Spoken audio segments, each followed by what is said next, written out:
Tom and Ollie's Big Kids Club. Tom and Ollie's Big Kids Club.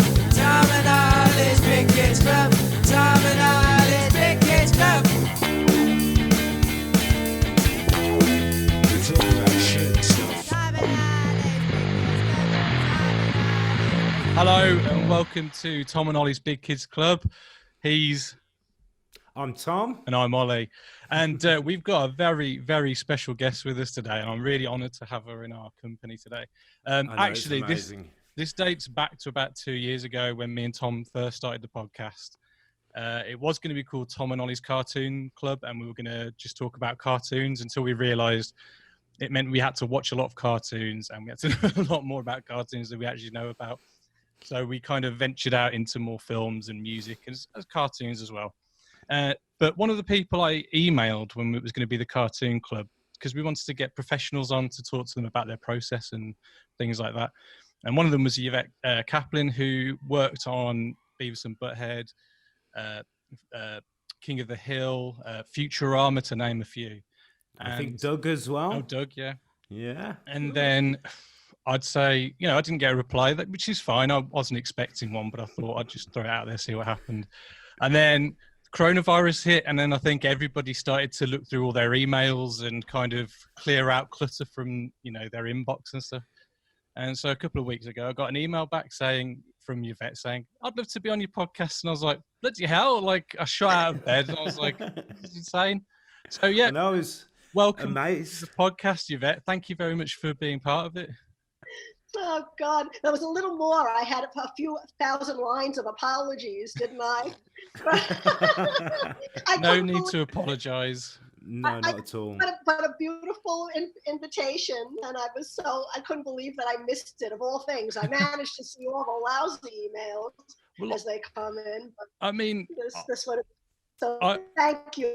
I'm so glad you welcomed me back after the fact. What?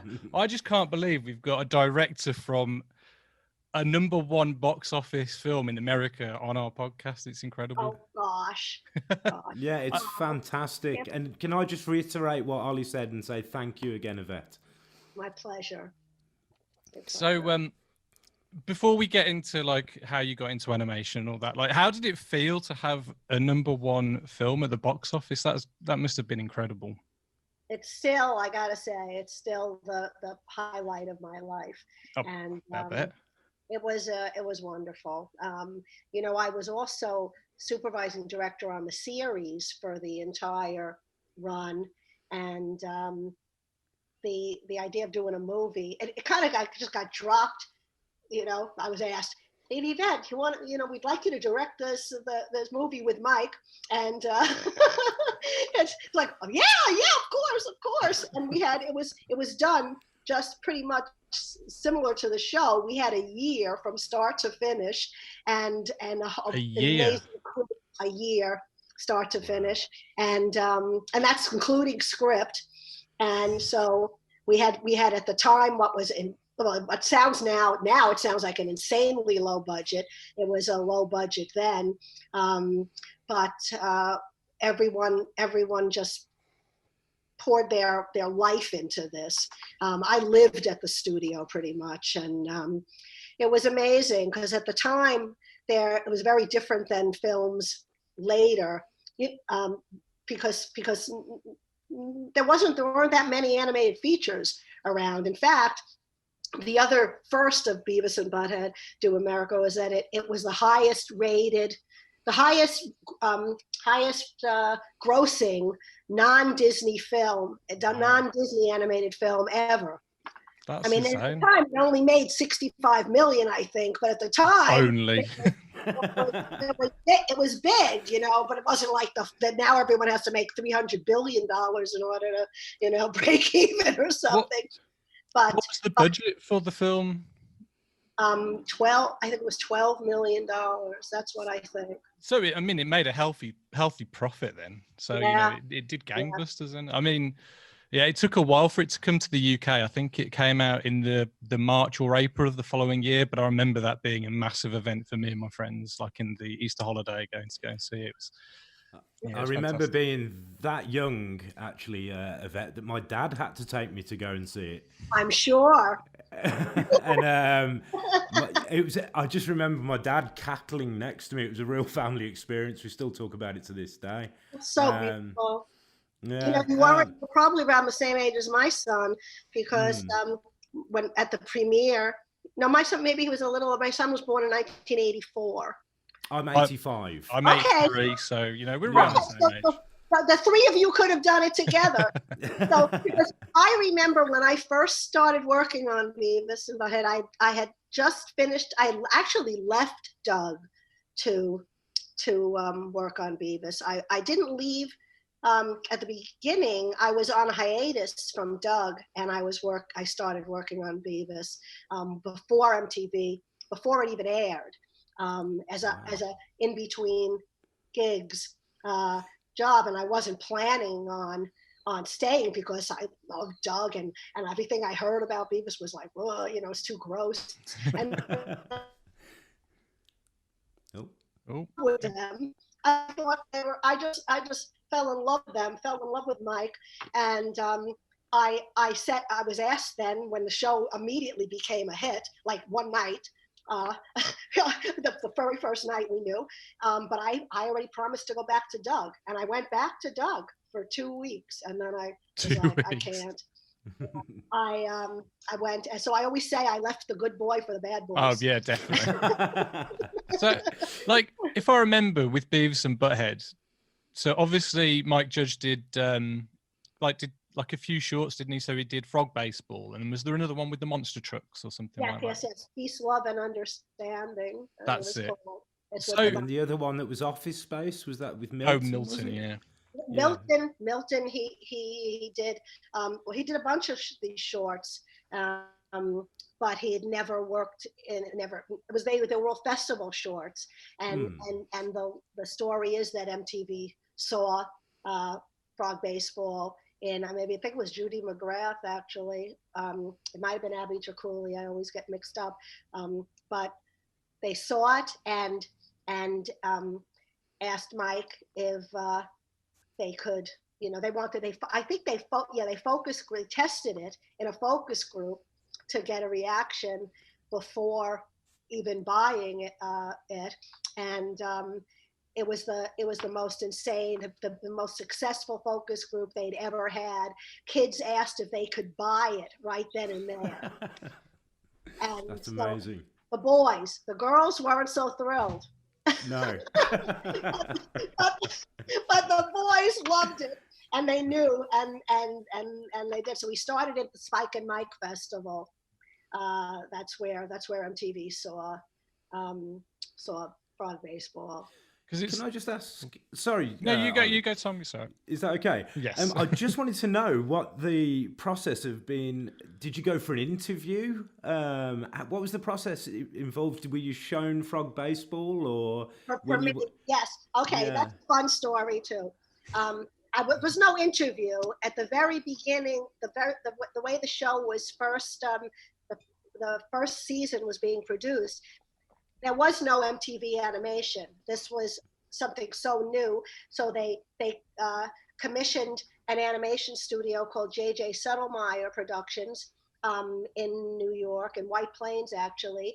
I was good friends with J.J., and my dearest friend, mentor, fairy godfather, Tony Eastman. He's a legend in New York animation, and he was one of my dearest friends. Was also the supervising director on Doug, believe it or not. But he was never there at the studio. He liked to freelance because he was so busy and liked to do what he pick and choose. And he was freelancing, boarding this thing that he showed me one day that he was working on, and it was these horrible looking kids, and they had snot pouring down their noses, and it was something he said he was doing for JJ that was a new like a pilot series for a possible MTV production. And I was like, ugh, they're so horrible. And then I went on hiatus, and I got a call from JJ asking if I would come in and help them because they had no director. Then Mike was going crazy with the way things were happening. It was happening too fast, but Mike wasn't used to this, coming from Austin and being a, country boy in the city and not know, not be in control. And I was like, oh, I don't know if I could work on that thing, but I came in and JJ sat me down. He said, here, just sit down here first. I'm going to show you the short. And he showed me frog baseball. And I expected I was like, I'm going to hate this. But I sat there and I was just like, I loved it. I was hysterical and I was delighted. And I swear, this shows you where my brain is growing up in Brooklyn. I was like, they're so sweet. It was so innocent. I couldn't believe the colors. He colored it in with colored pencil. It was like crayon. It was like the cutest thing ever. It was so clearly not violent. Of course I would have preferred they weren't batting a living frog around, but it didn't feel like that. I grew up on Warner Brothers, and it's like nobody was falling off cliffs, and it was so stylized and so adorable. It's very rare that you have the experience of stumbling onto something you've never seen before, and I don't just mean something new that you've never seen, but a type of humor and characterizations and acting and comedy that you've never seen before. And that's how I felt. And then after I told JJ I love it, he said, okay, you're going to meet Mike now. And this very quiet, tense young man walks in with, I'll never forget, he had a black briefcase with a face like a relief sculpture of it looked really dark and very unlike him personally, but I could see he was like kind of, he was nervous, and quiet but we talked, and I don't know how he tolerated my hyperness, but he did. And not only did he, but we started a great relationship that thank God continued for many years. And I said I'd work on the show, and it was just a couple of month hiatus. But what I did, I think the way I cemented the bond at the time, it wasn't my intention, but it was the way I do things is I have to understand, since this was so different, I saw that this is not like normal animation timing thinking. This is like something else. And if I was going to be responsible for, the cuts and the time, the acting timing, I had to understand. And I had an episode. One of the first episodes was called Home Improvement. I don't know if you remember the episode with Tom Anderson. Tom Anderson, yeah. It's the next one over, yeah. I was just like, Hank Hill? No, Tom. This is like Tom Anderson, and he's sitting on. It's a shot just of him, and he's sitting on his lawn mower cycle, riding lawn mower, and in the script it said he has a beer in one hand and a cigarette in another hand, and he drinks the beer and he smokes a cigarette, and I'm like, I gotta act this out. Like, why would somebody drink? What am I? I didn't know what that meant. Like, what's the timing? How does somebody do that? So I actually called the studio, the producer, and asked her if she could give me Mike's number because I had to ask him a question. Called him up, and I said, I asked Mike, I'm timing this sequence with Tom drinking a beer and smoking a cigarette, and can you act it out for me over the phone? And he didn't bat it up. He didn't say, why do you, someone else, I swear to God, any other creator, director, maybe not creator, but well, nowadays maybe we do have some very, very secure and exacting creators, but I had never met anyone who would say anything other than just just he drinks and whatever you feel like or something. No, he didn't. He didn't say, that's kind of a silly question, don't you understand? He literally said, okay, and I'm listening, and he goes, okay, we'll start with the beer. Lift, lift, lift, lift, lift. Glug, glug, glug, glug, glug. Down, down, down, down, down. Cigarette. Lift, lift, lift, lift, lift.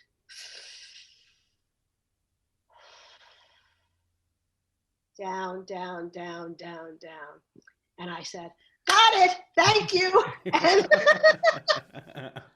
Because Mike's known for not wanting to, he doesn't like his animation to be too, is that correct? Like too kind of, like how Disney will have flourishes and things like that. He likes it kind of a bit simple. All you're exactly right. It was very, very,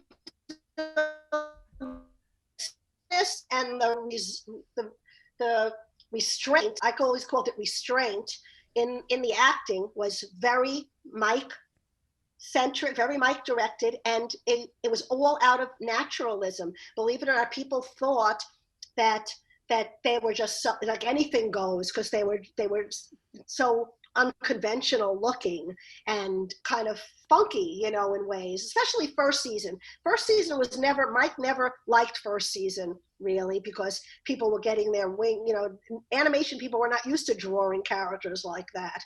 And so that was my role, really, was kind of crucial in tamping things down so that so Mike would be happy. A truly useful and wonderful animation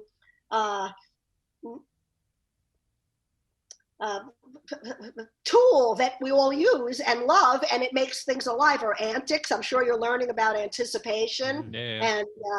And no antics with Mike. If they and even my timing, my direction at the beginning had antics. Like if I was gonna grab something, if Beavis was gonna grab something, I'd lift the hand and you'd go like this, so you'd go past. Then that's what makes the audience notice something's gonna happen. But no, not them. They would just be, we'd have to lose that. I don't know if you could see me, and heads. Yeah. Someone was gonna turn, like in typical animation, you go something like, a little bit of a flourish. No, none of that shit. He hated it, and actually, the way I talk, he would hate.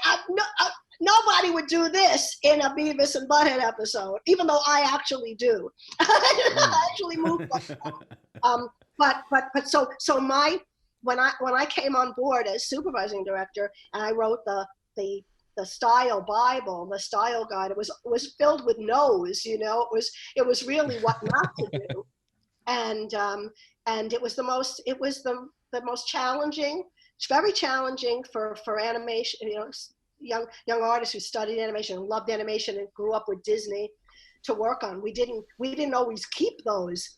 Those people didn't always stay around because they didn't enjoy it. But when they got it, magic, because to have the movie especially, it's so expressive, even though it's not traditionally full. It's still alive, and I had a team of amazing artists, Oh, but I started to talk about my son being your age and all. And that day, after that frog baseball, after I was like, oh my God, it's so adorable. And when I came home I had sworn to my husband at the time, my son's dad, I'm never showing him this stuff. I'm never showing him this horror, because he knew me from Doug. He grew up with me on Doug. He was 5 years old when I started working on Doug. Like, I'm not going to ever show him this, because it was years before. It was actually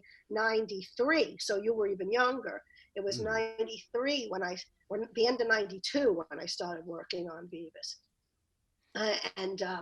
And so but I came home and there was an episode when I started working on No Laughing, which I thought was the most hysterical thing. I actually came home and just like, you have to see this immediately. I walked in and said, Brandon, you have to see this. You know, I like showed it to him immediately. I didn't hold back. I was just, it's crazy.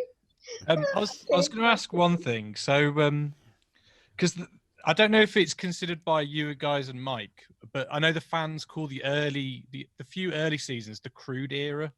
That's the first season. Mike hates that. They're a lot more mean-spirited, aren't they, in the early ones? Because they go to Mexico and they're bringing drugs back and stuff. And then they kind of soften out.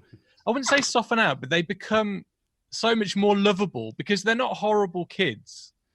They're selfish, kind of, but I don't think they mean to be horrible. They just kind of don't know any better. They kind of... It's pure stupidity, isn't it? So I just wondered, at what point did you guys kind of feel that you got the tone right of Beavis and Butthead? Like, when was it you thought, right, we've got it now? Wow, that's interesting.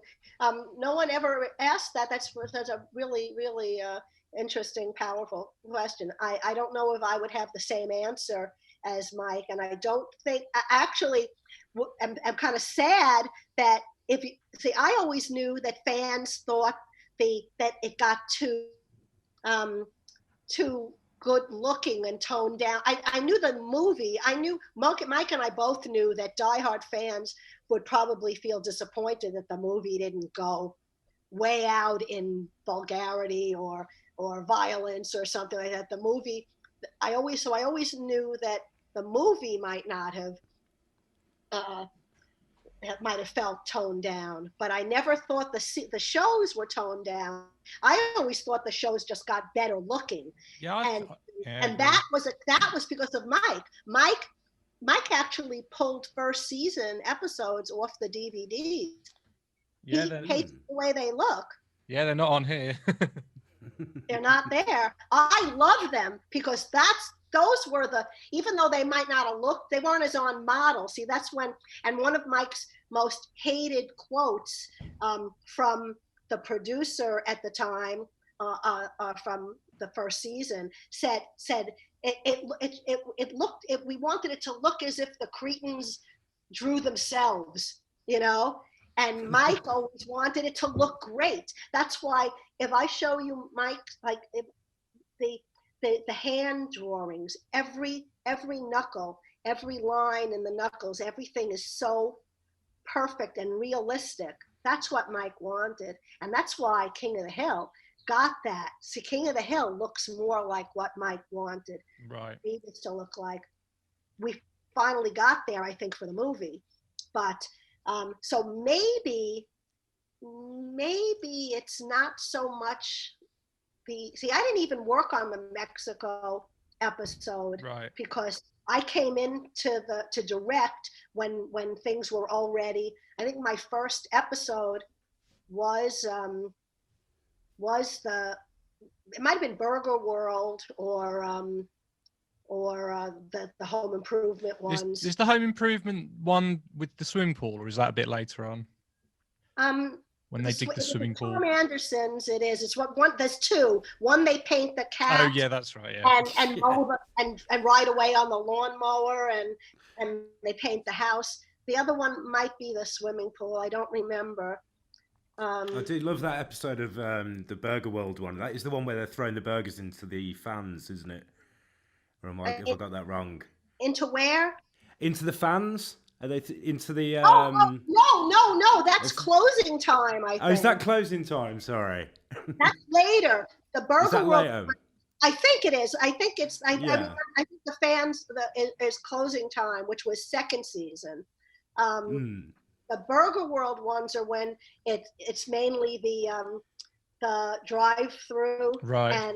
And yes. Yeah, and I just love. They were all about the dialogue. That they weren't about the visuals. They were about the dialogue. And I had never worked on anything. I really didn't have any. I never knew I was funny at all until working with Mike. And I never. One of the things I used to write was don't interfere with the dialogue. Don't draw anything that interferes.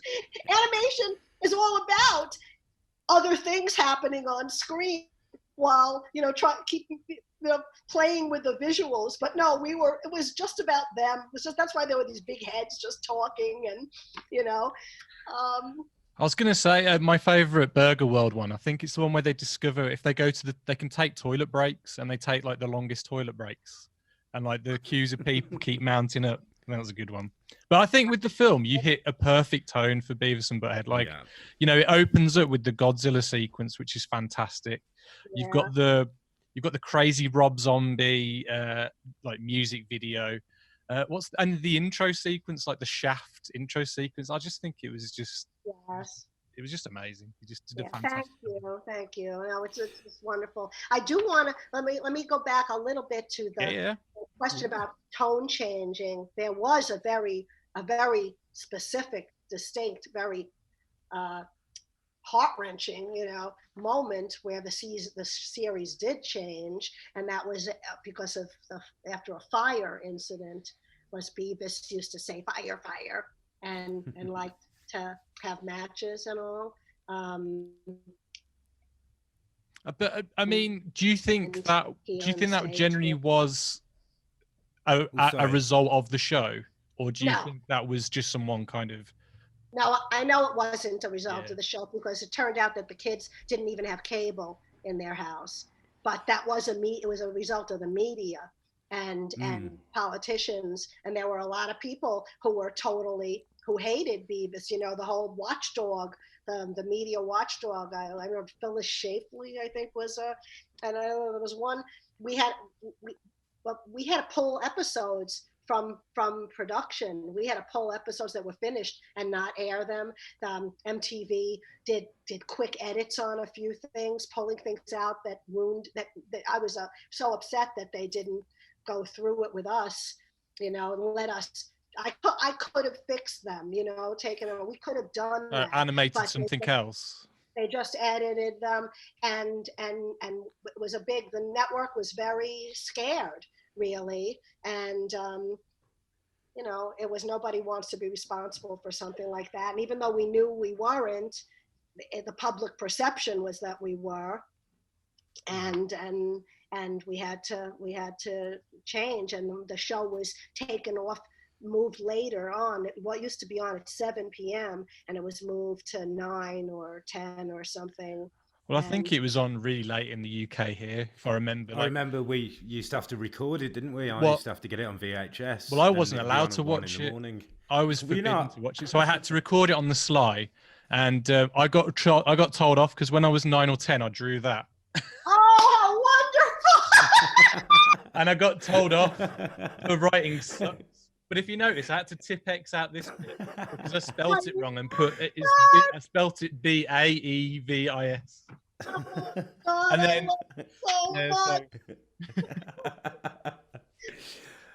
did you work on my favorite episode? I just want to ask before we move on. But this is my favorite episode, which is this is an actual frame cell from Nosebleed. Nosebleed. I was the supervisor director, but Ilya Skorupski directed that episode. It's fantastic. We had 5 episode directors when I was supervising director, so I would oversee, all of them. And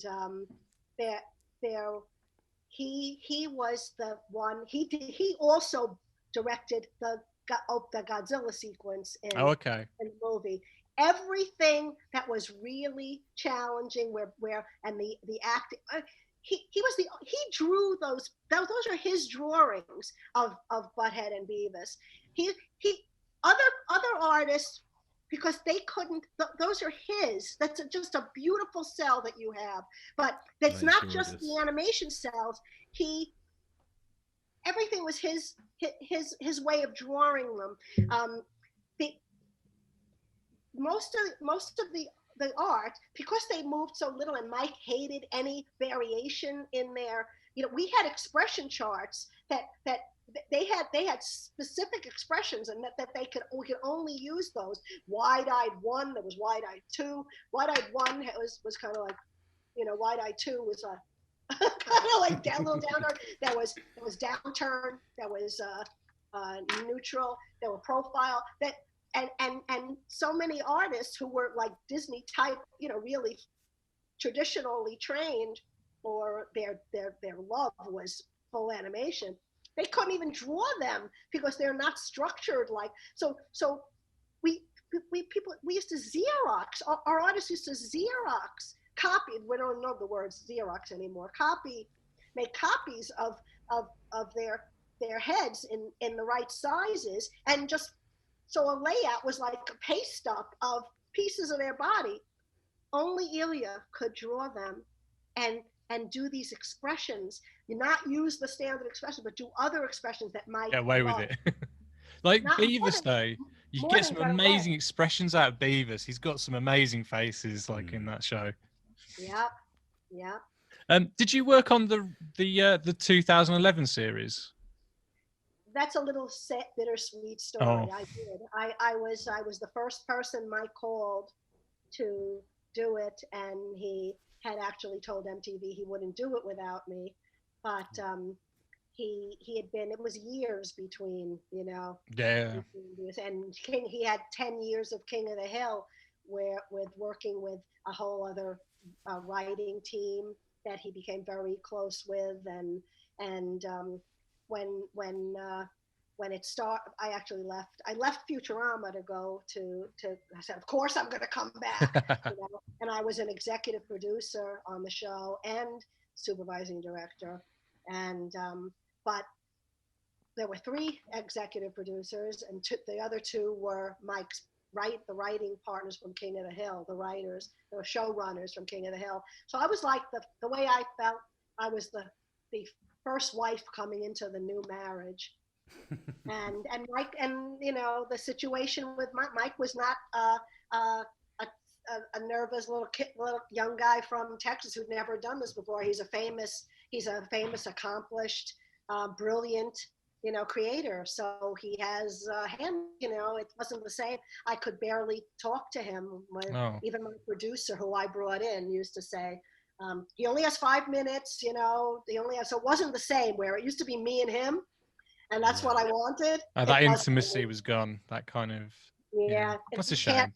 You can't replace it. And he didn't. He didn't bring in our head writer Chris Brown, who was it was like the 3 of us, and it was wonderful. He had these other writers because his life was he'd done a lot, had major successes since. I was just, nothing was ever like Beavis for me, but everything he touches is brilliant and gold. So, it wasn't, I just wanted it to be the same, and it wasn't.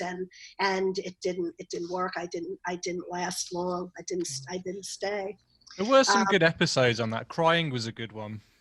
Crying was fantastic. My dear friend, I brought in the crew. I brought Ilya back. I brought Tony Kluck back. I brought Ted Stern is the director who did Crying, and he was one of our storyboard artists.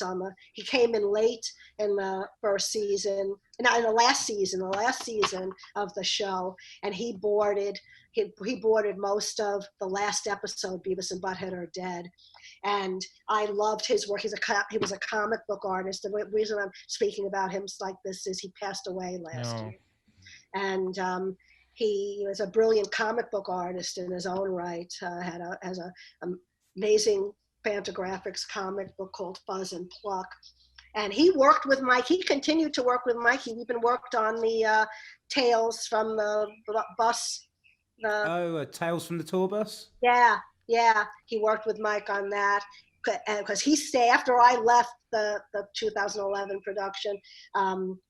Ted stayed, and I think it was 2000. Was it 2010 or was it 11? I think it might have been 2010. That's when we were in production anyway. And so he did. Crying was the first episode he did. And oh my God, I loved it so much. So I was there for that one. I was there for like the first half, and then I. I'm sorry that didn't work out for you. That's a shame. it's more than a shame. It's the most heartbreaking thing. Oh. And yeah. Sorry to bring it up. I'm sorry. It's okay. I knew you would bring it up, and of course I don't have to pour my guts out and have everybody know, but it's just unfortunate, and I still love my always, and I hold out hope that one day we'll be as close as as we were. Yeah. Well, we wanted to ask a bit about how you got into animation as well. I know we've gone straight into Beavis and Butthead, but did you study animation? I think when I knew we were going to be speaking to yourself, I actually typed your name into YouTube, and I think it's you receiving a Dusty Award, and it's the SVA Theatre. And I just wondered how that came about and how you got into animation in the first place. Probably not that different than you. I actually decided when I was 5 years old that I was going to be an animator, because I watched in my day. There was you just sat in front of, well, it's pretty much the same thing. Sit in front of the TV and watch cartoons, when you're a kid. No different. But the cartoons that I sat and watched were Max Fleischer cartoons and Bugs Bunny, Warner Brothers, Tex Avery, like amazing stuff. I was a huge Max Fleischer fan. I loved color classics and Betty Boop and Popeye, and so I just loved him. And I grew up in a very I was like kind of lower middle class family, growing up in an apartment building. My father worked at a factory. We didn't go to the movies much, and I didn't grow up on Disney features.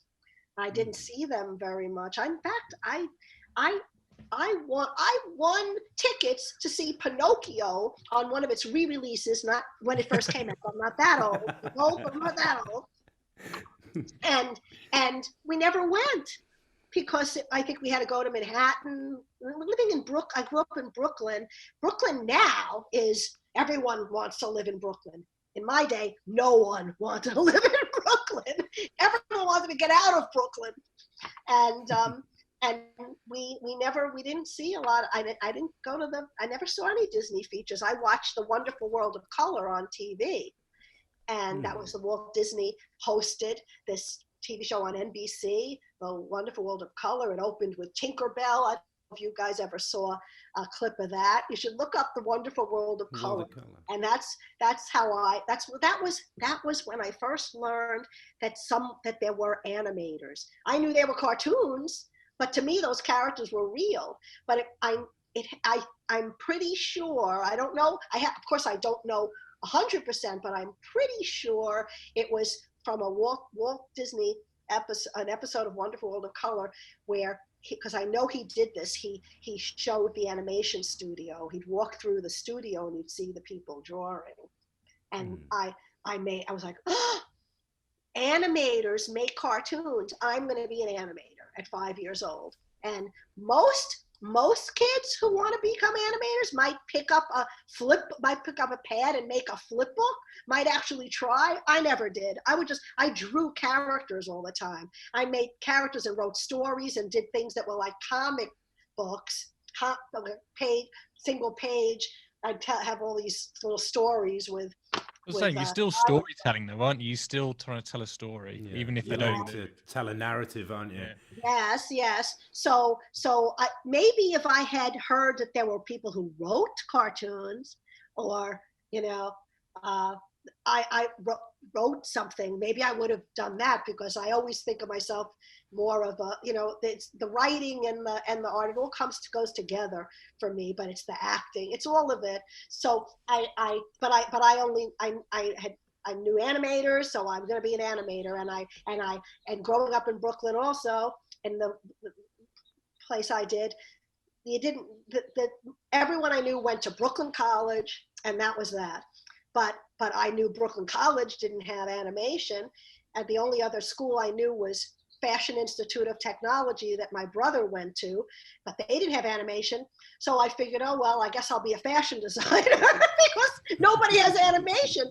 And then in high school, the Kismet day was college day, and my art teacher said I had to go because there were going to be teachers from all these different art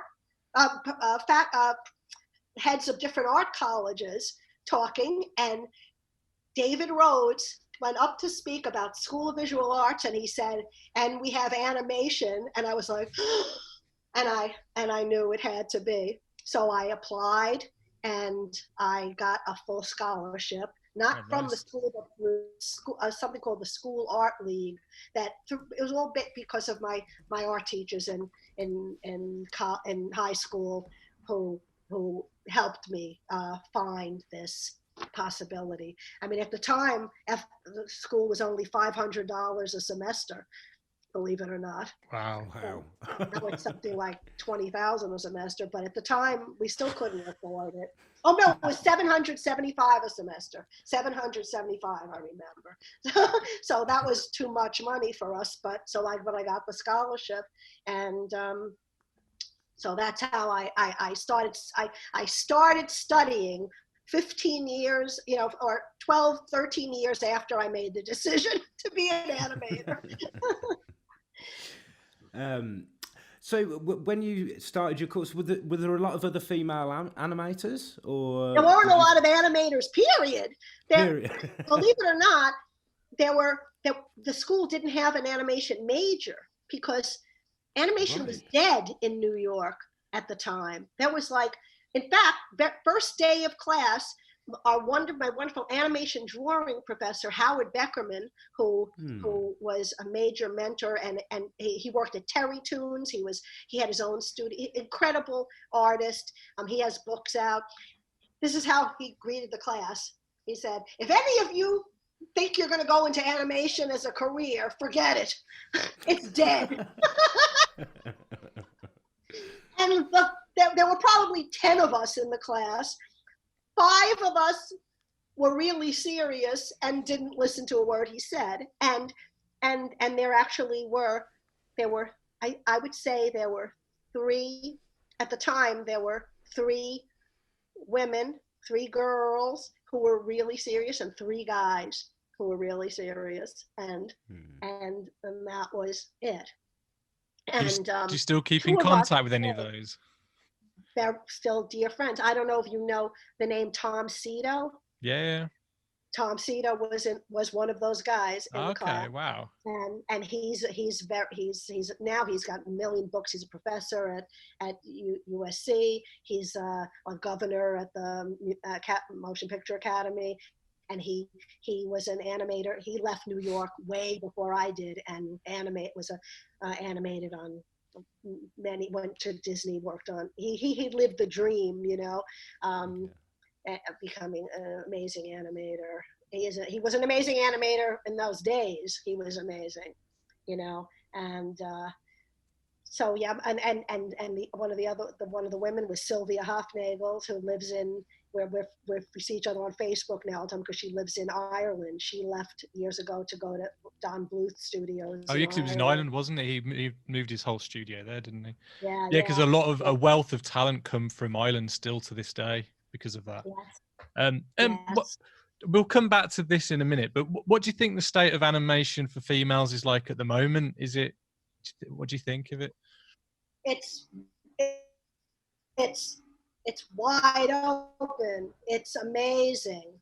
It's incredibly exciting for a young woman now. There's, unfortunately, the reason I succeeded. So I mean, of course, I know I'm good at what I do. I was very good at what I did, but I was also I never even thought of myself as a female animator or a female director, because just to be an animator was an unusual thing in those days. It wasn't like, it was probably no more unusual. Now I know it was unusual to be a female animator, female director. And I was one of the first. You're a trailblazer.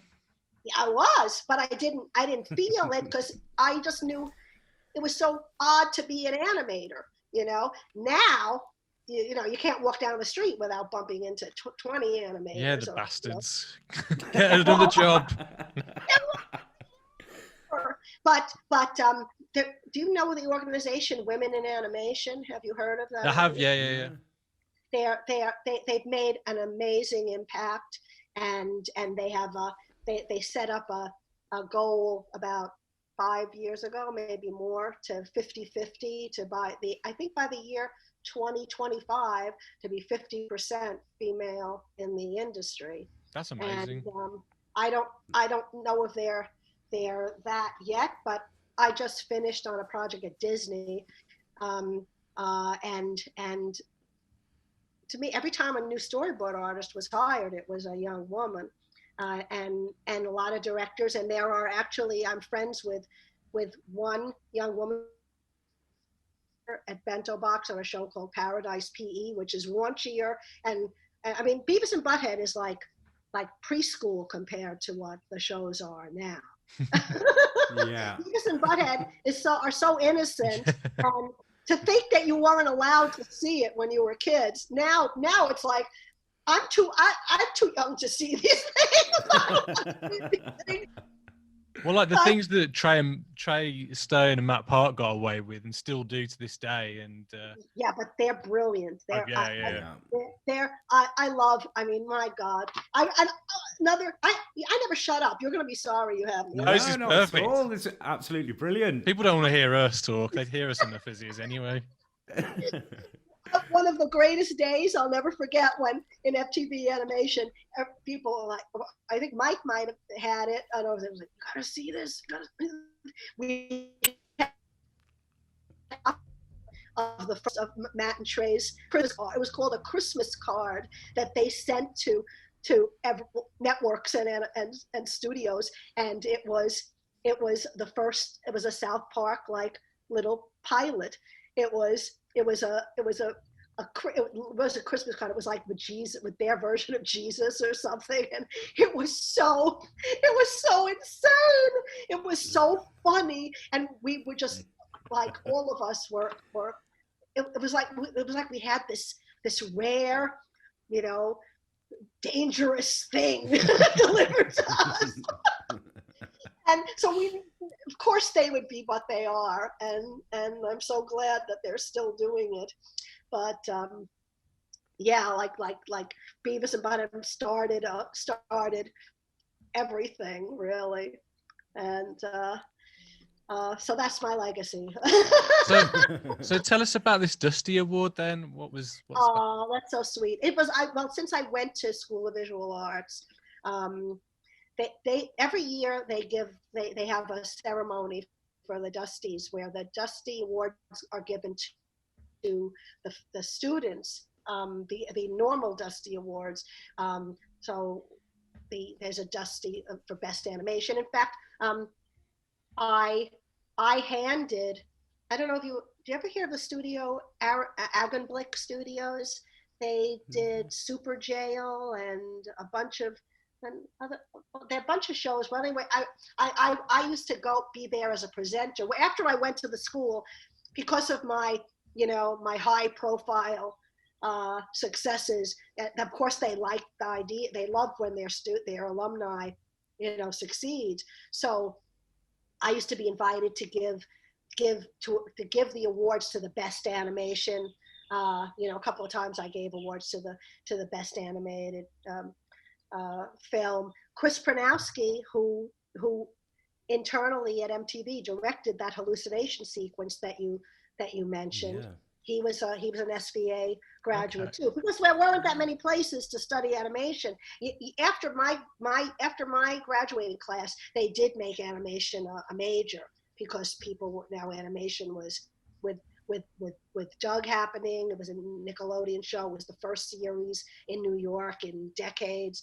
Things started coming back, so it wasn't a dead industry anymore. So that it was good for the schools to offer it, because more and more people wanted to do it. So that's what the Dusties is really every year, because the head of the school's name is Silas Rhodes, but his nickname is Dusty. So the award is called the Dusty Award.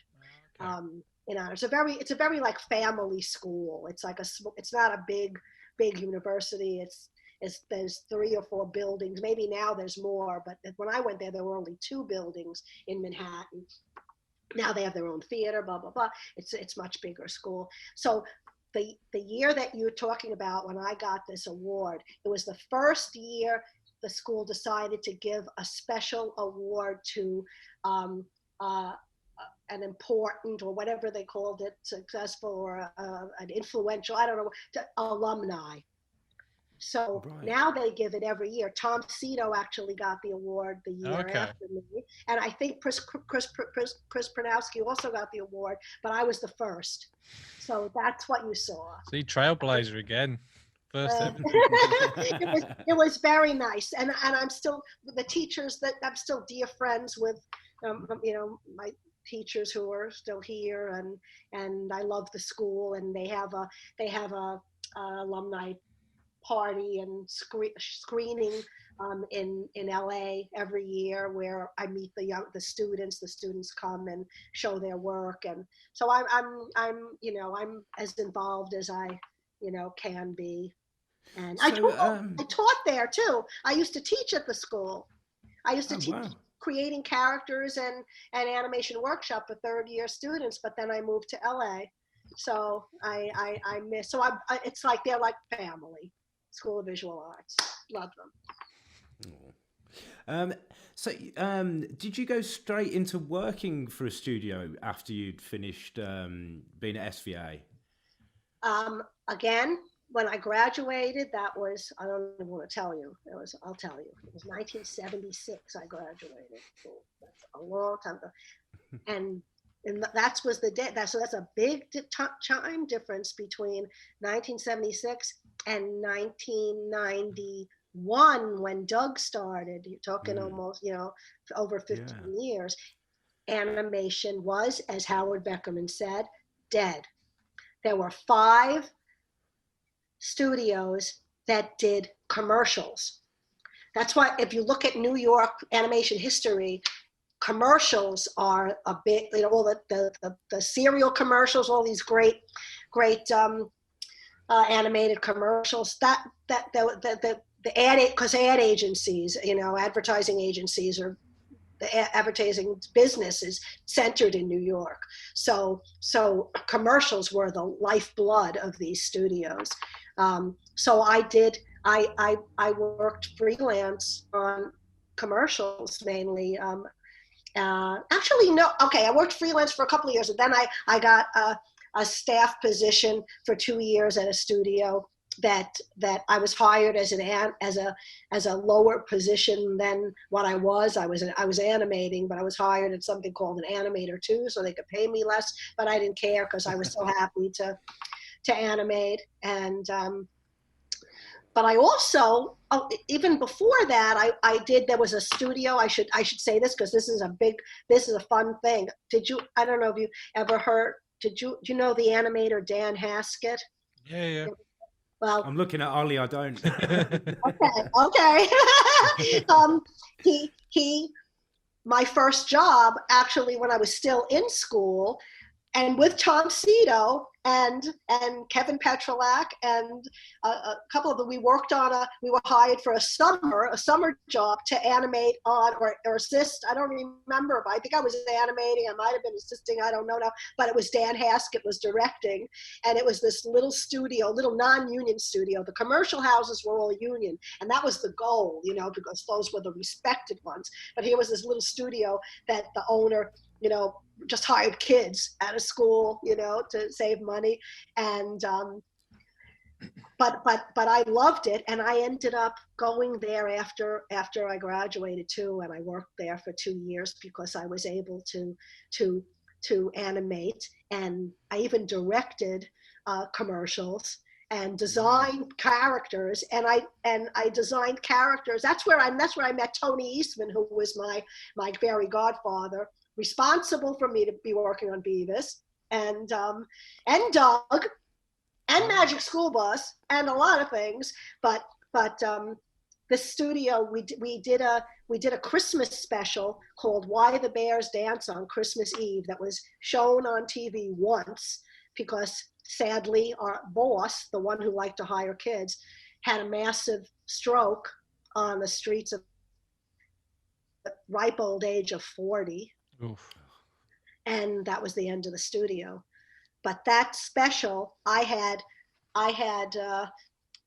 single card credit character design by Yvette. My name was Rosenberg at the time, I think. Maybe I was Kaplan, I'm not sure. But I had, years later, my agents, it was like impossible to get single card credit for things I did. But here, when I was just out of school, I got it. So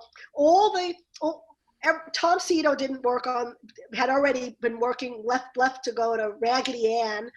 Richard was being done in the Richard Williams movie, Raggedy Ann, where all the people with half a brain left to go there. But I was so thrilled that I was designing characters and directing that I stayed at this little non-union studio until the boss had this tragic stroke. And that's when I hit the streets looking for union work, where I'd be taken seriously and have people teaching me. And I worked with some great animators assisting them. And so it was always hand to mouth, you know. And I got married in 1976 also, and to an airbrush artist who at the time was airbrush, now he's a Photoshop artist, but he worked in animation also sometimes. And I don't think there was ever a time where we were both working at the same time. You know, talk about 2-income households. We were 2 incomes, but not at the same time. So we had 1 income base because there was no work, you know. So if I hadn't been married, I had to pay rent until 1991, or it was a 90 when I got word from Tony Eastman that a pilot was being made in New York. And you know, I actually retired from animation in 1984 to have when I was pregnant. When I got pregnant, 1983, when I got pregnant, and I didn't work in animation for 5 years. I painted baby clothes instead. So that's how dead it was. I just didn't. Well, I was going to say, because in the 80s, a lot of the animations seemed to be to sell toys. So you had like all the filmation stuff like He-Man, Brave Star, all that kind of stuff. That stuff was all animated in-house, wasn't it, if I recall? And that was all in LA. I was in New York. And then I guess a lot of stuff went overseas to be animated. Yes. All TV series, even I think maybe even the filmation. I don't really know. I guess they were here because I remember assisting and doing in-betweens on some stuff that they would send to New York. There was one animator who used to take all that stuff in and give it out to a bunch of young kids, you know. But TV series in general have been sent overseas for was years. Beavis and Butthead though animated? Oh yes. Oh, that was all in-house then. Not the first season was in-house. The one that Mike hates. That was right. Okay. starting with second season, it was all sent to Korea to Rough Draft Studios. Oh really? Oh, so that all went abroad. Yes. Okay. Yes, and that's when we started having to. There's such a thing as timing, and that's what I've been doing. That's what I was doing the last 4 years with Disney. It's have you learned about exposure sheets, either of you? Yeah. So that the reason there's such a thing as exposure sheets and timing. I mean, there's always been that for in-house, even where directors would put loose things and then their animators would animate. But sheets now have very detailed information, guides where a character would, you know, do a change expression, or when they would start walking, or what, you know, how, whether there'd be an antic or not.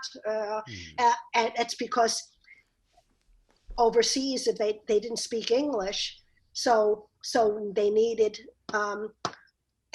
English speakers to hit the inflections and do the acting. That's how I learned to be a director in animation from an animator. I had to put that thinking onto these sheets that seemed so unnatural, but now it's completely, you know, I can do it with, it's second nature to me now. So surely it'd be a lot easier to animate an animated film if it was in-house and you're physically there. I mean, it must be so much harder to animate when there's a couple of thousands of miles between you to do it. Feature is a different story. Those are still usually animated in-house or subcouch to other places where they're animated in-house.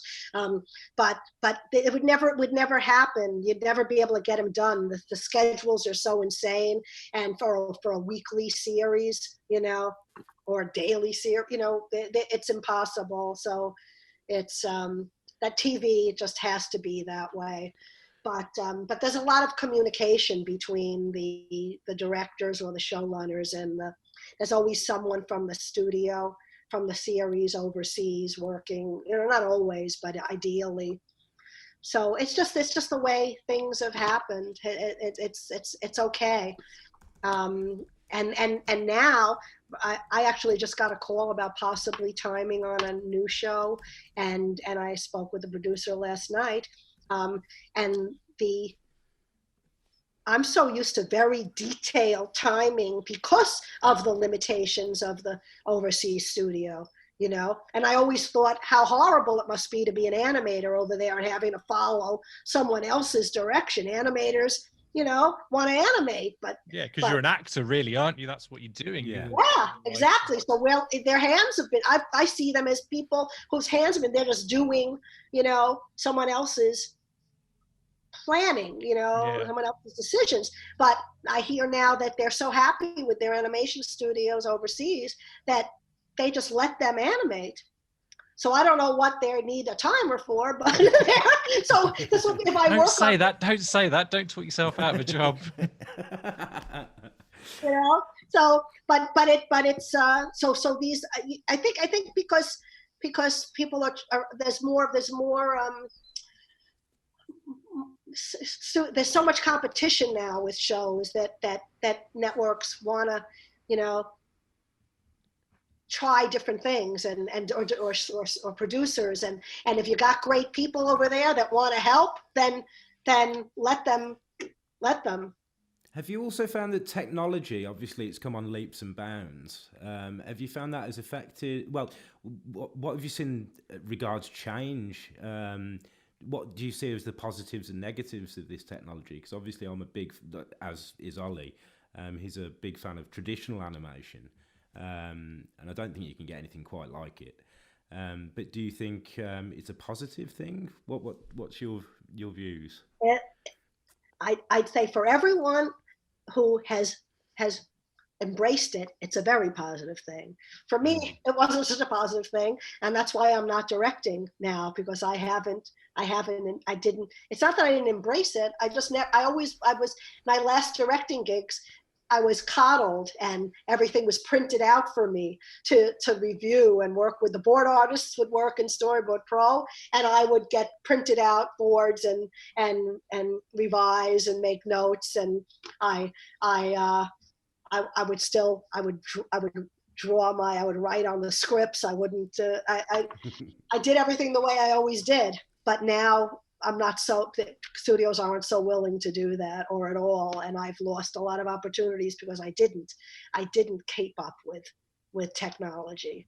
So I think actually technology has made so many things so much easier and stronger, and things that you would never do, like the combinations of 3D with moving camera and being able to use models for vehicles or complicated design elements. And I think you gotta keep current.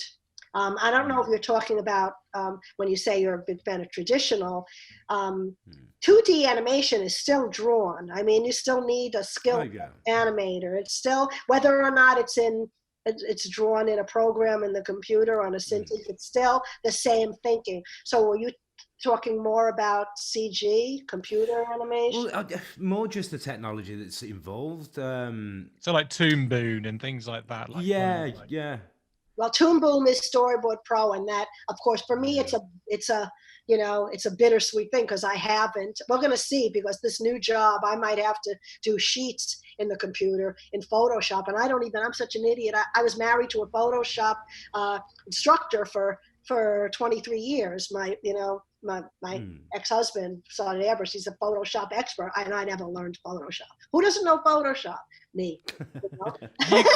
I'm sure with your skills, you'll pick it up like that. It's. I don't know. I've had 6 classes in Storyboard Pro. I bought Storyboard Pro. I'm looking over here because I have a Cintiq that to do Storyboard Pro, and I still don't. I still haven't. I never really took it that seriously. And right now I don't really, I don't know if I want to, because it's unlikely I'm going to direct again, because there's like I said, all these wonderful people and wonderful young women, and there's a lot of talent. There's an incredible amount of talent, and they're hard workers, and I'm, Well, what I was gonna say, like with the technology advancing and a lot more people being able to gain access to the industry, it's made it even more competitive, don't you think? Yes. Yeah, and I find it a lot harder now to kind of get work because there's so many people, and like you said, you have to keep up all the time, and it's once you've learned one thing, you've almost straight away you've got to learn another thing, and it's like, when you've got kids, I'm not that old, but I'm not that young either. And so when you've got kids who've just graduated who know every single program like that, because they've had it from even an earlier age than me, that it's in their, like, I don't know, their wheelhouse just to kind of use it straight away. It's quite daunting actually when you've got these younger kids nipping at your toes and getting the jobs you'd normally get. It's hard. Yeah, for you. Yeah, but it's still about draftsmanship. It's still about your drawing skills and your expressiveness, and it's like they might do the programs, but if they can't, it's so you gotta to have both. Then you're. Well, this is I was talking to someone who used to work in feature films doing creature design and stuff like that, and he said that now on feature films, when they have people doing the animation for characters and that, they don't really have animators as such doing it. They have special effects artists doing it, so they kind of lack that kind of like animators kind of flair. It's kind of a bit like you say, it's just kind of, I don't know what the word is, but it's very like, that's why all the characters and things like that, CG characters, all look the same in films now, because it's all done by people who aren't trained in character design and things like that. Right. It's that's the high-end features that's different, because they've got, they're trying hard to have real, incredible animation and utilizing animators, even traditional animators to do animation to show the artist. But yeah, it's that in the early days, especially of CG, it was it's all about the model exists and it's rigged. It's rigged for you or something, and you just rotely move it. Yeah, they're not trained as animators. I understand, and that most of those people end up doing previs, which is just moving like positioning the characters before animation. I know when I look at students' portfolios and people who want to be animators, and I can see that they've learned in CG. They're missing everything, and they tend to work in previs. And I don't think unless they really try to understand what an animation has to be.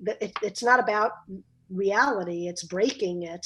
And that's why films like Cloudy with a Chance of Meatballs, or those Sony pictures, Spider-Man, Spider-Verse, there's some really amazing. That was a fantastic that's film. Incredible. That was incredible. Yeah, like there's some beautiful the skills, the techniques and things they used on that, because they even like drew on the actual animated frames, like with hand drawn animation as well, and it's just incredible. I was going to say, we've got written here, like we're touching on the subject now. Is there anything that inspires you at the moment? What's some of the recent animated features, or not even animated, that have caught your attention or inspired you in the recently? Well, I've had a lot of time. Actually, I just started watching. I couldn't say yet whether it's completely inspiring me, but I think it will. There's a new show called Central Park that is airing on Apple TV. Okay. And I don't have Apple TV and have no plans on getting Apple TV right now, because I think I have enough with Netflix, Hulu, Amazon. There's so many now. It's crazy. So many. But luckily, I'm in the TV Academy, and I get to watch these things because they're for your consideration for the Emmys. And I just watched one episode of this new show called Central Park, which is by the creator of Bob's Burgers. Oh, fantastic show. Lauren Bouchard, and it's a musical. Oh, okay, wow. Full musical. It's a musical like an old movie used to be a musical. They burst into song, and it's told, the story's told through music. It's not an opera, so there's dialogue as well. But it's such an incongruous mix because it looks like Bob's Burgers. The characters are clearly Lauren characters. It looks like Bob's Burgers, but it's the storytelling. It's got a narrator who's like a troubadour in Central Park, and it takes place. It's all about Central Park, and I'm from New York. And most there's never been, this animated series have not been. They're not that specific, you know. Springfield, it's like places are made up. You know, we don't really know where people live. But now here's this series that is completely specific to New York Central Park, and it's a musical. So I'm like blown away. And I watched the first episode only. I have to watch the rest. There's 8 episodes I'm able to watch. I don't know if I'm gonna, it's a little bittersweet because about 10 years ago, at least, I created a show, a coming of age show that was a musical. Oh. And it was very ambitious. I couldn't sell it. And it would have been so beautiful. Of course, if I was passionate enough and ambitious enough and confident enough, I would have, maybe I could have, or I would have still been pitching. And it was a coming of age show about a young girl. And I had a little interest at one time, and then it was just very ambitious. It was too hard, a musical with set pieces and all that. Well, this is it, and I don't think it's as emotional and tender. Mine wasn't a all-out comedy. That's the other reason why I couldn't sell it. It wasn't. It didn't really fit into anything, and so I'm thrilled that there's so much confidence now in creators doing something great that, here it is. Well, there's so many services now that need content, so there's probably a lot more opportunity to have more shows that can can try different things and be different than that already exists. Yes.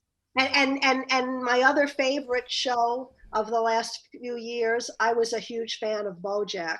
Oh, fantastic show. So good. The writing on that is, it's brilliant. I came up with an idea for a show like BoJack about 15 years ago, and again... Are you going to do your pitch now? No, because mine was about an orangutan and a hedgehog, but but it was, it's very existential. I've given it the green light. I'm gonna put the money in. We'll do it.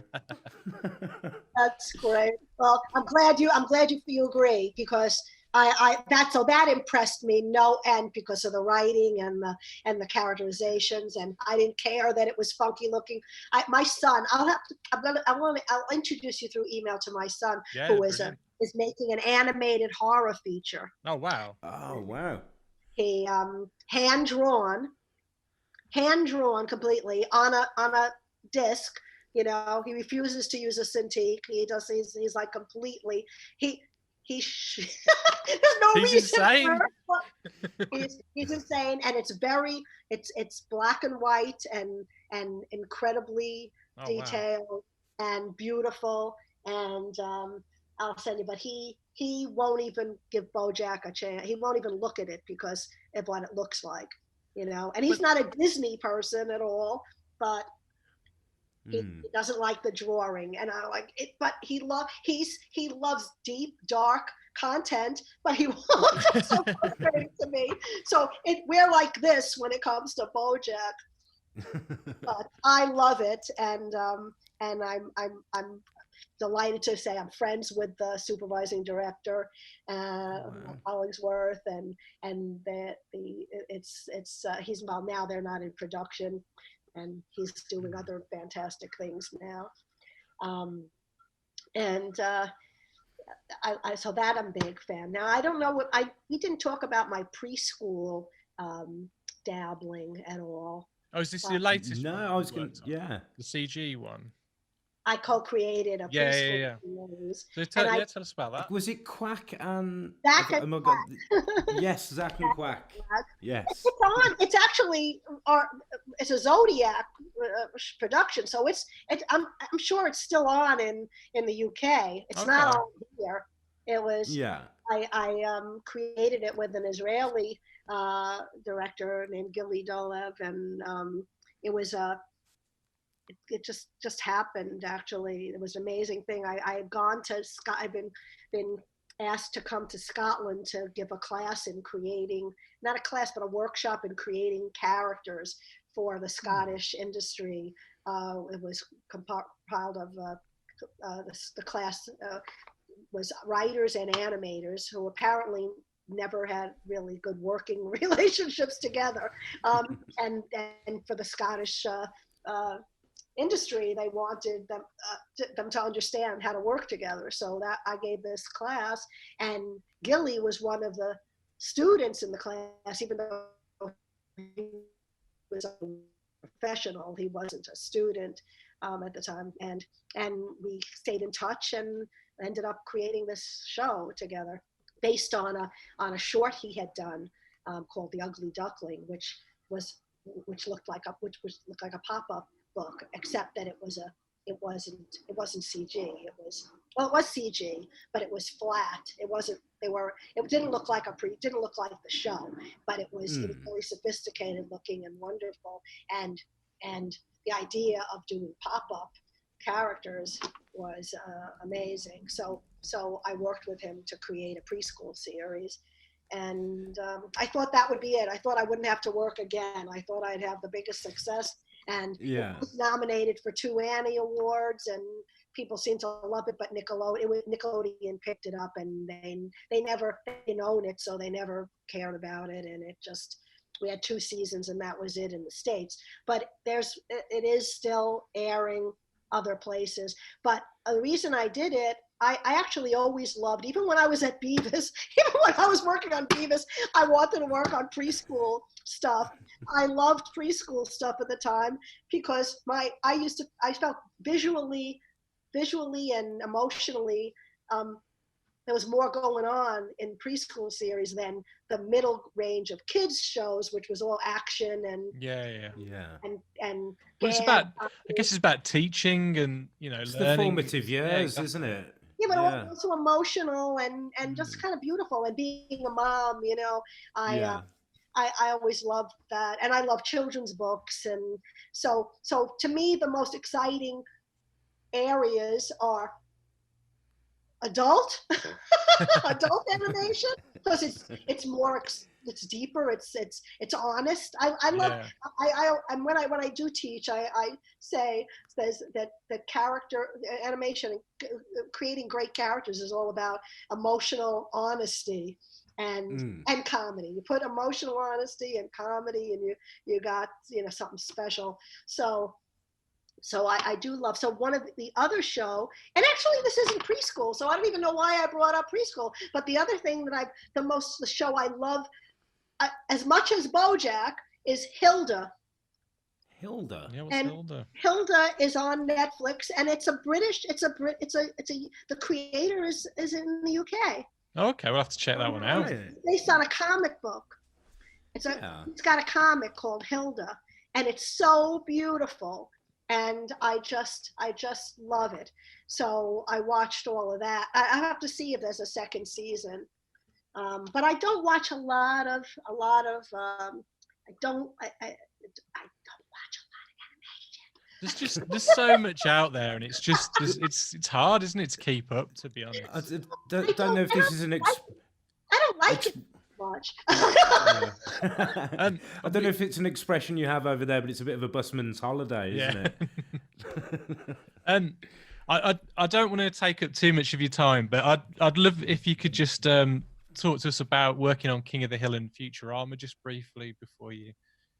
Okay, King of the Hill was the first job I had when I came out to LA, and of course, I was going to come out to LA anyway because my private life, things changed, and everyone in animation, every year there's an exodus of New Yorkers to LA because LA is where there's all the work. So almost everyone I worked with now at MTV is here in LA now. Not everyone, but a lot of people. And I always said it took me 26 years to finally make the move. And luckily, I had a job to go into because Mike had written to me to say they need a director on King of the Hill.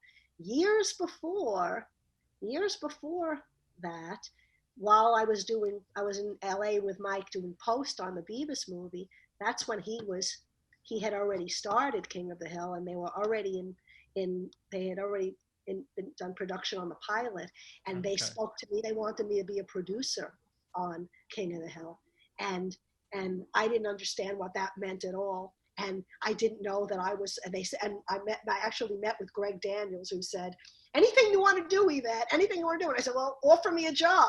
I didn't know what anything you want to do. And I still to this day say I blew the greatest opportunity I ever had to come out to LA, move my family. I was still, married at the time. My son was little, move my family to LA and be a producer on King of the Hill. I didn't understand what that meant. And I remember Greg Daniels calling me up while I was working on Beavis, asking me, if Tommy Anderson, you only get that shake that he does, that Beavis does, how do we do that? And I'd be like, you can't call me while I'm working on this. I get to, and meanwhile, I remember them talking to me, we're thinking about you doing retakes. And to me, retakes was the thing I hated the most at Beavis, they like calling for changes on explaining how to, if Korea messed something up and I had to fix it. So that's why I saw retakes. Lo and behold, when I finally, years later, moved to LA to direct on King of the Hill, one of the producers that was above me was the retake person, and he was a major producer who worked for Fox, probably getting $1 million, lots of money. And I was like, oh, I understand now. And so I was, and I remember when I the rare times I would go to Fox to view the episodes, I saw the writers who I met that day years before when I was working there for the edit, and one of them said to me, we're so happy to see you there, that we know you weren't ready to move here then. To them, I wasn't ready to move, and to me, I thought I was waiting for them to make me a real offer. Just things in Hollywood are different than the way they were in New York. I didn't understand. My agent should have explained to me, but no one did. I still don't understand. And so I came into King of the Hill as an episode director with no ability to have I used to, on Beavis, if something wasn't right in the script, I'd say, I used to burst into the creator and say, I need more in the script. I need to add this stuff. So can you record this? I didn't know I wasn't supposed to. And they'd say, they were shocked, but it's like, okay, and they did it. So that's how I used to direct. I used to put myself everywhere. So King of the Hill was the first time I ever learned my place as an animation director. That's all I was supposed to do, and I couldn't make notes on the board. I couldn't make notes about the script. So, but still, it was a huge, ambitious show, and there was plenty to do. So that was my first. I didn't have the access to Mike. I never even saw Mike once. The whole time I worked on King of the Hill, not once. So that was the, so he was with the writers, and the animation studio is separate. So it's different than at MTV. We were all together, it was like one group, but it's very, very separate on primetime shows. Kid shows are still, like on DuckTales, we had the writers there. But in primetime, the writers are at the network, and the animation, the directors are at the animation studio. Is that the latest DuckTales, the newest iteration? Yeah. So how long did you work on King of the Hill for then? Only one season. Oh, okay. I only directed 2 episodes. How long would it take to do that though? Just out of interest, how long would it take to direct an episode? Just for example. Well, it would be 6 months from the time you started till the time it came back finished. No way. Wow. So I basically have, or more. I directed 2 episodes working full time in 1 year. So that's all I did in 1 year. That's how long, because King of the Hill, like The Simpsons, and only The Simpsons now, no other show, King of the Hill did layouts, character layouts. That's a step that doesn't exist anymore. Really? Because Storyboard Pro, things are so detailed, and you could seemingly do so much, so many more drawings, because you can repeat the background. It's simplified, but it's still not. It's an illusion. As a timer on a Storyboard Pro, on an animatic centric show from DuckTales without nothing really works. The characters' feet aren't in the right place to really take the step. Those drawings are not animated drawings. In a layout, they are animated drawings. So when I have friends that are layout artists on The Simpsons, and when I look at their drawings, it's animated. It's like fully animated. So even though The Simpsons is sent overseas, what they're sent is almost complete animation. Wow. So King of the Hill did that too. So that's why it took so long. And every episode was rewritten 100 times. So we had to do it again and again. And because we would do it, and then we'd go to Fox, and the writers would watch the episode and change things. Punch things up or something. I'd sit there pulling my hair out of my head and go to the studio and do it again. And but it was I met wonderful. I met wonderful people. I was kind of like, unfortunately, everybody saw me as some of the other directors didn't even know that I ever worked in animation. Really, they thought I was Mike's friend. They just got this gig. I was like handed the job, so I had to kind of convince them that no, I'm actually just like you. I've been in animation my whole life. That's messed up. So I left after that season. It was supposed to be the last season. That's why I left, because it was supposed to be the last season, and I had just come to LA. I came to LA in 2004, and I was right on King of the Hill. In 2005, I was offered to direct a kids movie, a direct-to-video one. And when I came to LA, I didn't. Believe me, if I knew what I know now, and if I realized I was going to be the age I am now, and working in animation, I would have stayed with this group of people who all left and went to Family Guy after that, and American Dad, and they've been working consistently ever since. I just wanted to work on. I still wanted to do work on fun, great things. And I came to LA thinking I'm going to work on all sorts of wonderful things. And I didn't understand. You don't leave a studio. Now you can, because there's so much work. Now people can move around and still be taken back. But in 2004, like after I did the movie, by 2006, I wanted to go, but King of the Hill was picked up again. I wanted to go back, and they wouldn't take me back.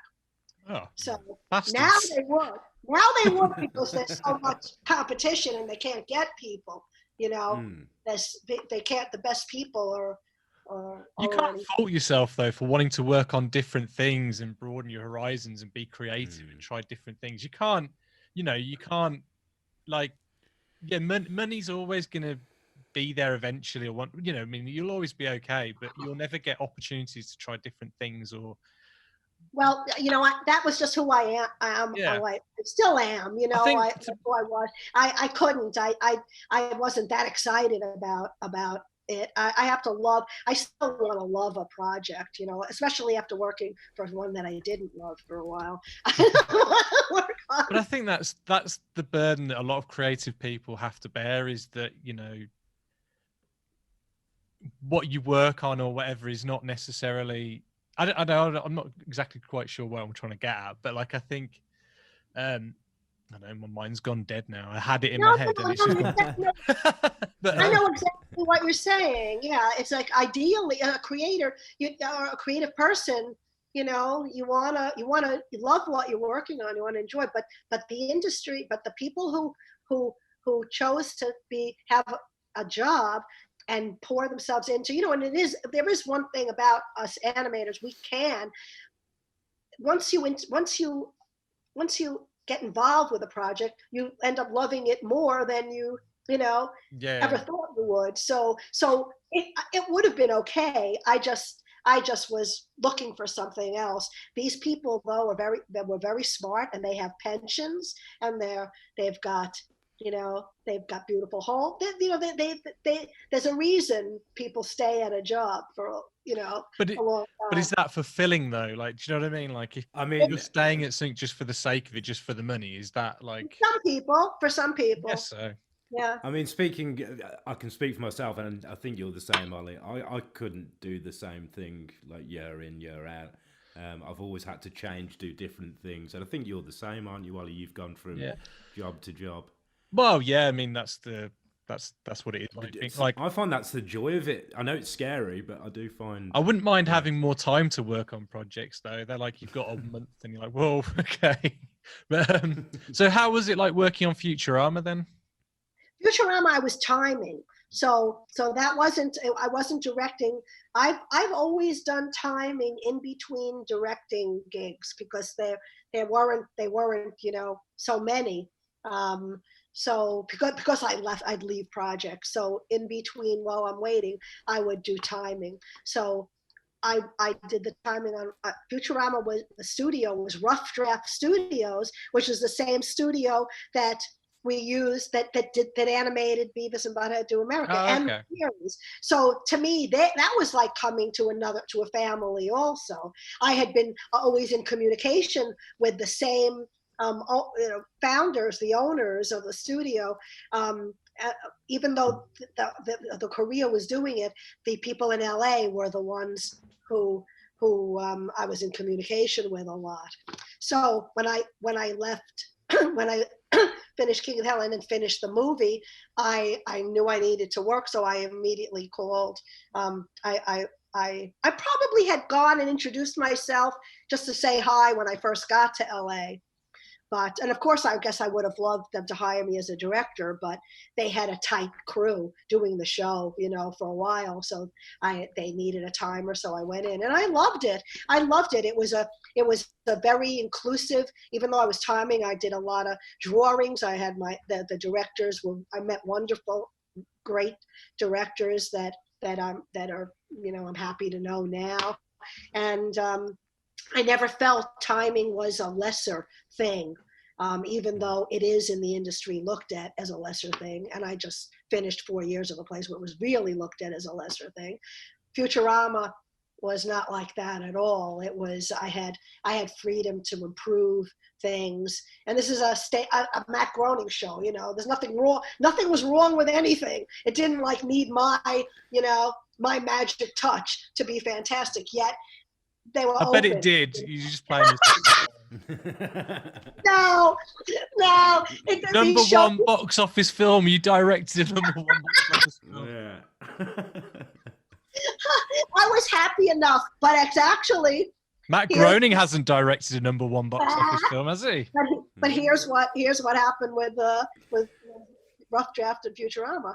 I left to go on to the second Beavis and Butthead. Ah, okay. And they were upset with me that I left. And I was like, look, I'm going back to exec produce and supervising director. I'm timing here. I got to do it. And a couple of years later, same thing. I called them back, and they said I'd have to take a test. A test? To come back. Were you just like that then to them? So I can't go back to Rough Draft without taking it. And I loved them. I still love them. They're doing what are they doing now? Well, they're doing Enchantment, is it? Enchantment, which I don't care for very much. No, I'm not the biggest fan. Oh, that's the other Matt Groening show, isn't it? Yeah, it didn't grab. I mean, like, well, Simpsons has kind of lost its way, hasn't it? Really, and I mean, Futurama, I think that always stayed. You know, that was always consistent. Yeah, it was great to work on a fun comedy show and with. Yeah. And like Rick and Morty's taken over that place now, hasn't it? Kind of as that kind of show. People love it. It's supposed to be a great place to work, the Rick and Morty studio. People love it. Is it Justin Roiland? I've watched a few things with him. He's just a genius. Yeah. Absolute genius. Justin Roiland. Justin Roiland. He's the creator. I don't know. I didn't know. But I think Justin Roiland came from like the same kind of, you know, like how in the 90s it was a lot of like like people like Mike Judge or you know, Trey Parker, Matt Stone, who kind of made like a scruffy little film, not really knowing what they were doing, and then it somehow got seen. Justin Roiland made like a little animation that was a spoof on Back to the Future. It got seen, and then all of a sudden he was like, "Here's your TV show, make it." No, I'll have to go back for that. Thank you for telling me. Yeah, check it out. I didn't know that. I should have. Do you have any other questions you want to ask Tom? It's a very quick one. Beavis or Butthead? Yeah, who's your favourite? Which one's your favourite? You should know that. Beavis, I'm going to say. I think I can see him.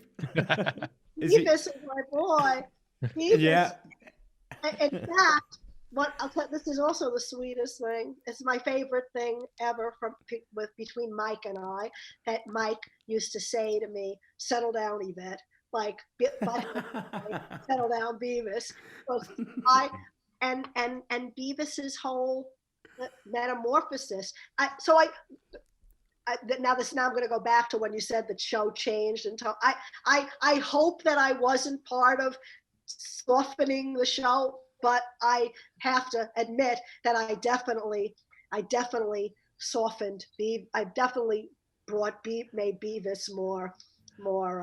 But if you did, I think it was a benefit to the show, to be honest, because you gave it like, okay, Beavis and Butthead wasn't a show of depth, but there was depth in there, and it was like hidden under the disgusting parts. But like, you know, like, okay, Butthead was a bit of a dickhead to Beavis most of the time. He was the mean one, but Beavis was just the innocent one that kind of went along with everything that he did.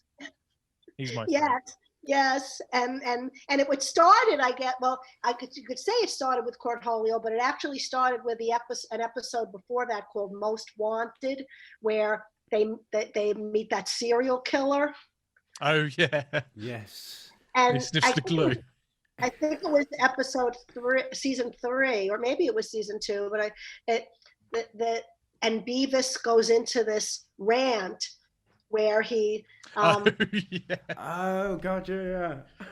It's like the one in the film where he's like going in, he won't score and stuff like that. Yes. That sequence is called Beavis's rant in the film, because I broke down all the sequences and gave them all names and numbers, so we can put them through production separately. It was called Beavis's Ranch. But in Most Wanted, that was the first time we got a glimpse of Beavis's inner life, in a world. I was in a monologue. and that was like a huge change, and I loved it. I directed that episode, and then the next thing I know, Mike walks in with Chris Brown after recording another episode and says, "Yvette, we've got a new episode for you," and it was Cornholio, and they described it, and I was like, "What sounds crazy?" I loved it so much. I was so innocent. I didn't even know what, I never heard the term corn, and I didn't know anything. And in fact, Tony Eastman told me what it was, and I was like, no, they didn't say that. And I actually went up to them, Mike and Chris. I said, guys, Tony just told me that cornhole means, and they were like, no, no. I mean, you had so many insults in that show, like ass munch, etc., etc. Like, yeah, butt munch, and you had to get them through the censors. I think you did so well. I think that's the thing is, though, I think censorship could probably help you in a way, because you have to find clever ways to get around it, and then that's where you kind of create your own ones. And yes, cultures like that. You just summed up everything, Ollie, of why you need some control, you need some restraint, you need some guidelines, and then you really find the magic. Exactly. Because if everything is open, it's just, Yeah, I agree. And the fun in bending them, isn't it? It's all about was we would find all, and it's so exciting to get away, to feel like you're getting away with something, but also you find a more of a truth in there, and it's funnier, and it's the restraint that that makes it so great. And I could bring up another revolutionary show, which is Ren and Stimpy. Yeah, which, one of my favorites, like, as well. How'd they get away with rubber nipples and all that kind of stuff? Who knows? But the second when it went on to Spike TV and he had no restraint, it wasn't the same. Yeah, thing. when the nudity and all that, it was it wasn't. It was in bad time. The magic was Nickelodeon's restraint on that show, and what it was inherently, but it needed, it's why a good producer, you need a good editor, you need somebody saying enough. Yeah. Well, John Kay's always pushing it, though, isn't he? Right.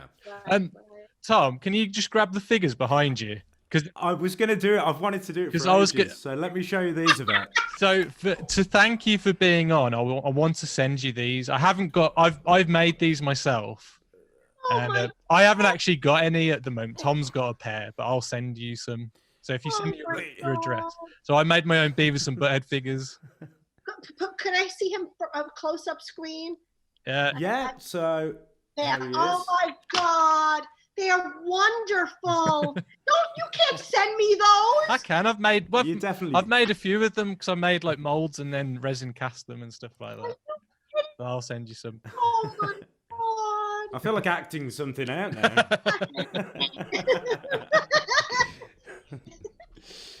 God, Mike's gonna be so jealous. He should get them. No, he doesn't deserve them.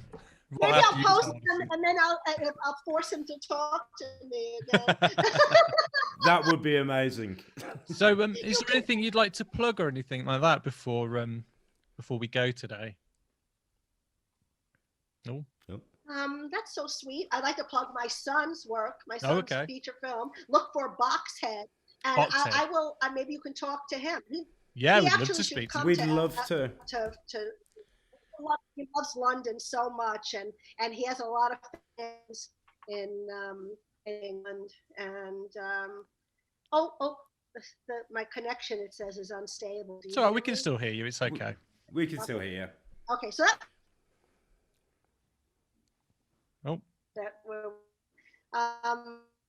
so no, I don't know. I'll let you know when I create something new that yeah, we'd love to hear about it. You're more than welcome to come back on any time. Right now, it's my son's film. My son was an amazing. He also went to School of Visual Arts. Oh wow! By the way, and actually has a video, a DVD. He was approached by a distributor called